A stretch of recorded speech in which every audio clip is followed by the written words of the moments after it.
The Celestial Tarot, The Fool's Journey, Chapter 1, The Unmoved Dealer, The Museum of Forgotten Wisdom. The quiet echo of footsteps sounds on wooden floors. The wind rustles, though there are no open windows. Distant chimes ring softly in the background as if from another time, and somewhere hidden from the world, in a place where there is no time, or time has no meaning, there sits a museum. And it is a museum unlike any other around. Not a museum of artifacts or paintings, but of forgotten wisdom.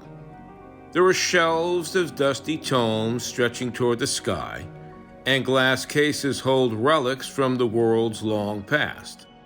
But the true heart of this place rests in a quiet corner, a single deck of cards, which glow faintly, waiting to be discovered.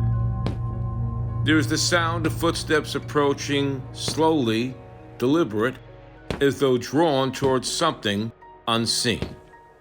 They are the footsteps of the observer, weary from their own journey, approaching the deck.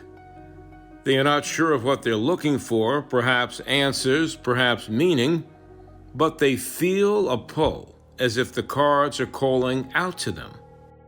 There is the sound of a faint hum which grows louder as the observer nears the deck, and a soft voice, barely more than a whisper, and reverberating through the museum halls, seems to emanate from the cards themselves. Follow if you dare. The observer hesitates, a strange sense of anticipation swirling around them. Before them, the deck shimmers, shifting in the light.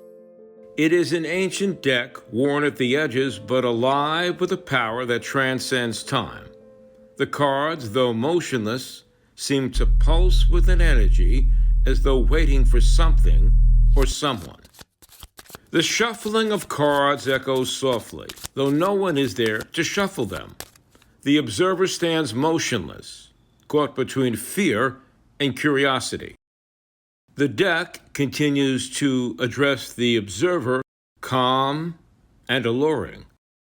You seek answers, you seek a way forward, but first you must take a step into the unknown. The observer is a silent traveler, their footsteps soft but deliberate as they move through the world of the tarot. Without speaking, their presence is felt through the sounds of their journey. The hesitant pause before a challenge, the deep breath in moments of awe, and the steady steps of resolve as they confront the mysteries ahead. Though the observer never speaks, we feel their emotions in the rhythm of their movement. Quiet tension, wonder, and reflection. The shuffle complete, the first card is dealt, sliding out of the deck, landing softly on the table. And there it is, the card of the Fool and the first card of the journey. The observer stares at the card, unsure of what it means. The figure on it is simple yet powerful. It is the Fool standing on the edge of a cliff, 1 foot raised as if to step into the void, and above them the sun shines brightly, and a small white dog stands at the heels of the Fool, looking up with loyalty and concern. A faint breeze picks up as though from within the card itself. The deck says softly, "The journey begins with a single step. Are you ready?" The observer, heart pounding, reaches for the card.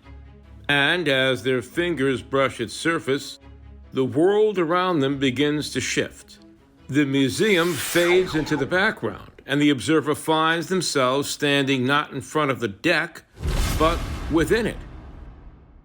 And then things begin to change rapidly.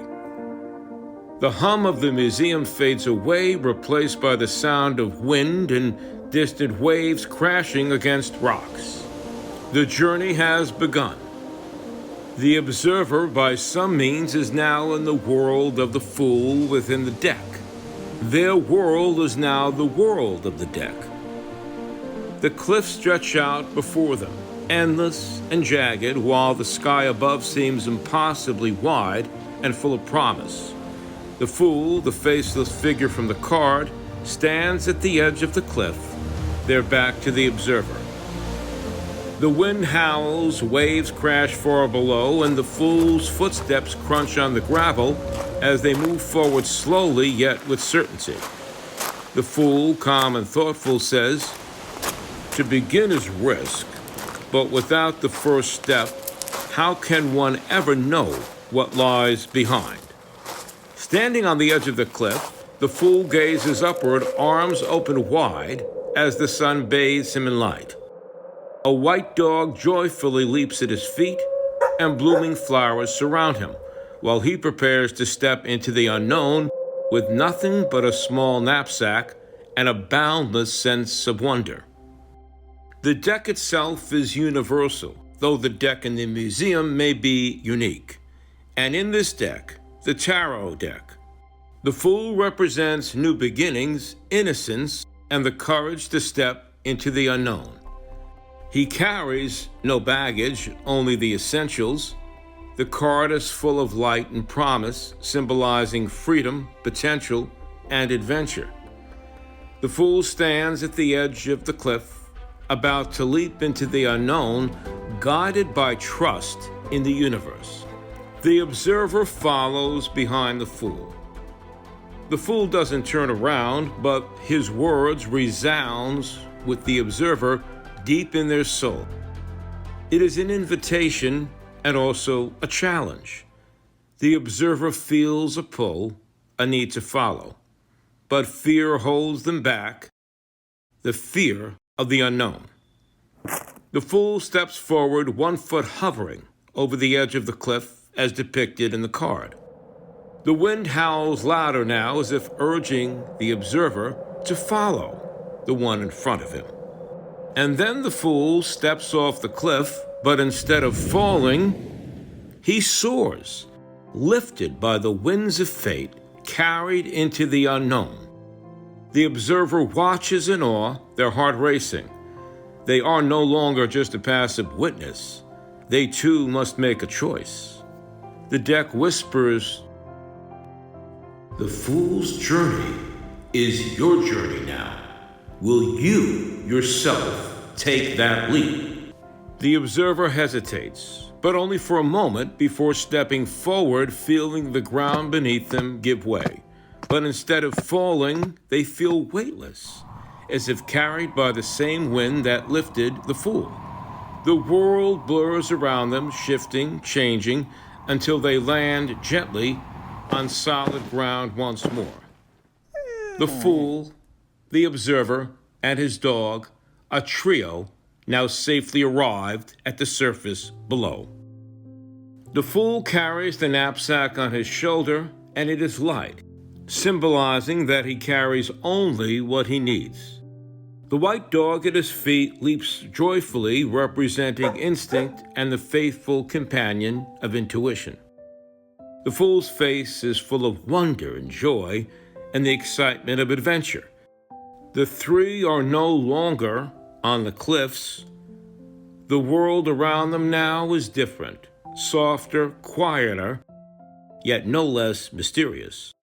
Meanwhile, back at the Museum of Forgotten Wisdom, the deck shuffles itself again, a mechanism of its design, issuing a second card, this time of the High Priestess. Each card drawn offers insight and guidance, shaping not only the journey of the observer and the individual interacting with the deck, but also the very reality of the world which it comprises. The soft rustling of fabric is heard as the High Priestess steps forward, her voice calm and steady, like the pull of the tide. The priestess leans forward, saying, "You seek knowledge, but knowledge is not always given freely. You must earn it step by step, question by question." The observer listens and feels a chill run down their spine. The high priestess is not threatening, but there is something about her presence that demands respect.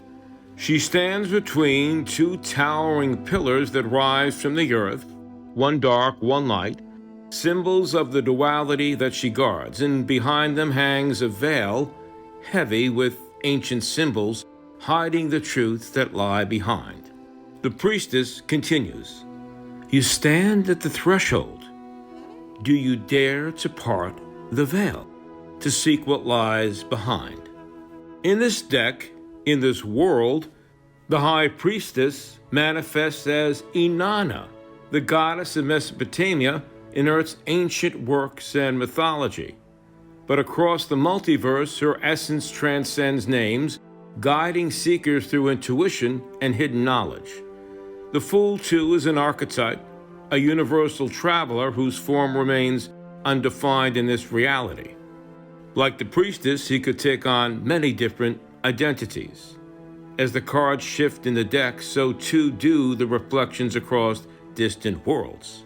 And it is these reflections which are the forces which echo and reshape the very fabric of existence. There is the faint hum of magic as the veil rustles behind the priestess, though it does not move. The observer steps forward, drawn to the veil, but uncertain. They glance back at the Fool, who now watches from a distance, their journey paused, but not yet over. The Fool softly, with a smile, says, "Every step is a leap, but some leaps require a deeper knowing."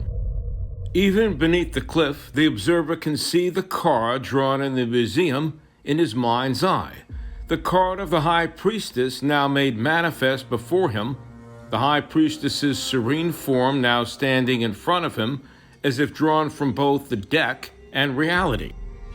In the card, she is seated between black and white pillars, symbolizing balance and duality. Her flowing blue and silver robes connect her to the spiritual realms, and a crescent moon crown rests on her head, representing feminine intuition. Her long dark hair cascades over her shoulders like the night sky. And the priestess, Inanna, her half-closed eyes suggest that she is deep in thought, and her serene, ageless face radiates quiet power. She invites the seekers to trust their inner wisdom, revealing nothing outright, but always guiding through subtle insight.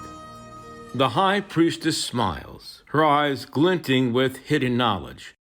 And as the observer reaches for the veil, the world around them blurs once more, fading into the unknown.